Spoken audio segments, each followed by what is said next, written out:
రఫాల్ fighter జెట్లు మిసైళ్లు కాదు powerful కటౌట్లు Pakistan ను భయపెడుతున్నాయి. పాక్ నేతలకు అక్కడి ఆర్మీకి కళ్ళు మూసి తెరిచిన ఈ కటౌట్లే కనిపిస్తున్నాయి.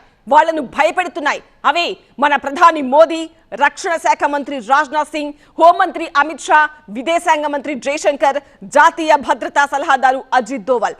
ఎస్, వీళ్లే ఇప్పుడు పాకిస్తాన్ కు సింహ స్వప్నంలా మారారు. ఆయుధాలు ఆర్మీ ఎంతైనా ఉండొచ్చు, కానీ నడిపించే నాయకుడు కావాలి. ఆ లీడర్ సింహంలా ముందుండి సైన్యాన్ని నడిపించాలి. ఆ నేత కనుసైగతో ఆర్మీ విరుచుకుపడుతోంది.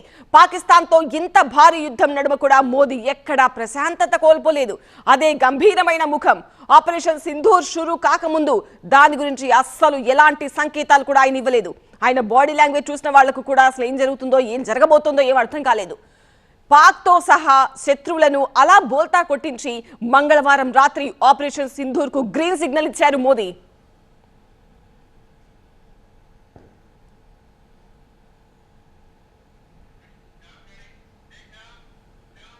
ఇక రక్షణ శాఖ మంత్రి రాజ్నాథ్ సింగ్ త్రివిధ దళాల చీఫ్స్ ను సమన్వయం చేసుకుంటూ ఇటు దేశ రక్షణ బాధ్యతలను భుజాన వేసుకోవడంతో పాటు అటు పాకిస్తాన్ లోని ఉగ్రవాద స్థావరాలపై దాడులను కోఆర్డినేట్ చేస్తూ ఉన్నారు. ఇక కేంద్ర హోంశాఖ మంత్రి అమిత్ షా సరిహద్దు రాష్ట్రాలతో పాటు దేశంలోని అంతర్గత భద్రతను కంటికి రెప్పలా కాపాడేందుకు శ్రమిస్తున్నారు.